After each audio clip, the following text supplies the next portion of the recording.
कहिए कैसे हैं आप। अभी थोड़ी देर पहले मैं अपनी एक नोन के घर गई हुई थी, तो वो अपनी बिटिया को पढ़ा रही थी और उसकी पिटाई भी कर रही थी। तो जब मैं गई तो उसको अंदर भेज दिया बुक्स लेके, और वो अंदर चली गई और मैंने उससे पूछा कि इसकी पिटाई क्यों कर रहे थे। तो वो बोली कि काम वाली बाई नहीं आ रही। मैंने कहा नहीं नहीं, ये नहीं मैं पूछ रही, मैं ये पूछ रही हूँ कि आप बिटिया की पिटाई क्यों कर रहे थे, क्या पढ़ाई ठीक नहीं कर रही थी।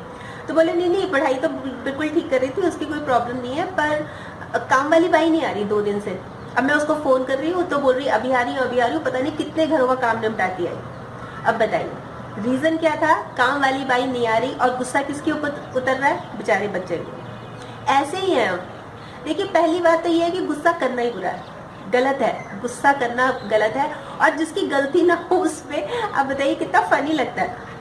और इससे नुकसान भी हो सकता है, मतलब रिश्ते हमारे खराब होते हैं, आपसी संबंध खराब होते हैं, और उसके साथ साथ कई बार तो मतलब एक्सट्रीम भी हो जाती है इस तरह की बातें।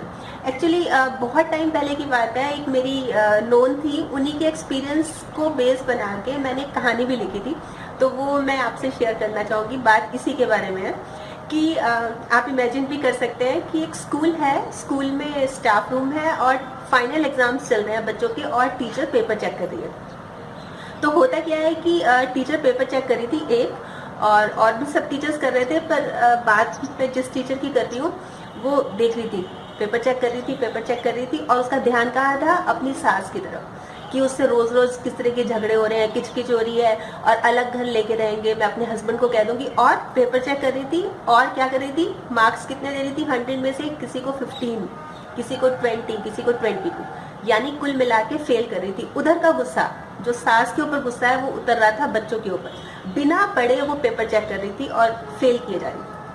तभी जब वो पेपर चेक कर रही थी, तभी एक और उसके कुलीग आते हैं भागे भागे रूम के अंदर और बोलते तुमने कुछ सुना। तो सारे सोचने लगते हैं क्या हुआ, सब पूछते हैं उससे कि क्या बात हुई। तो वो बोलते हैं कि जो हमारी एक और कुलीग है जो इंग्लिश की लेक्चरर है, उनकी बिटिया ने सुसाइड कर लिया। सब हैरान कि ये कैसे हो गया, वो तो बहुत अच्छी थी पढ़ाई में, मतलब रीज़न क्या हुआ। तो उन्होंने बोला कि जो उसने एग्ज़ाम दिया था उसमें सब में 90% से अबव मार्क्स आए और इंग्लिश में फेल हो गई। तो अब सब हैरान, और खासकर वो टीचर जो पेपर चेक करी थी वो बोली इंग्लिश तो मेरा सब्जेक्ट है और इंग्लिश में तो वो बहुत अच्छा करती थी, ये कैसे पॉसिबल है कि इंग्लिश में फेल हो गई।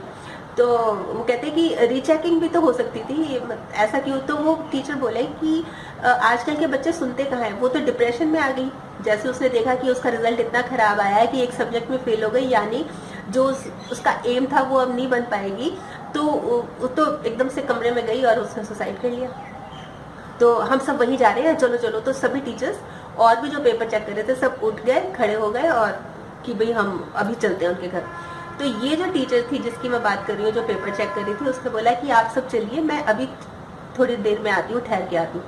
फिर उन्होंने क्या किया कि जितने पेपर्स चेक कर चुकी थी वो सब निकाले, वो सब बाहर निकाले, और उनको दोबारा चेक करना शुरू किया कि कहीं उनकी गलती की वजह से कोई और बच्चा ऐसा कदम ना उठा ले।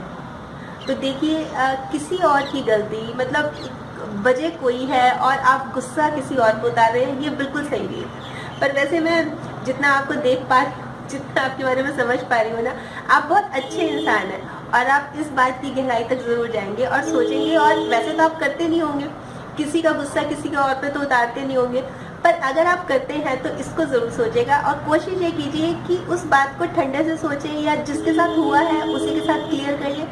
पर बेफालतू बिना वजह से किसी का गुस्सा किसी और पर उतारना बिल्कुल भी सही नहीं है। तो कल फिर मिलूंगी एक और नए टॉपिक के साथ, तब तक अपना ख्याल रखिए और ज़रूर सोचिएगा।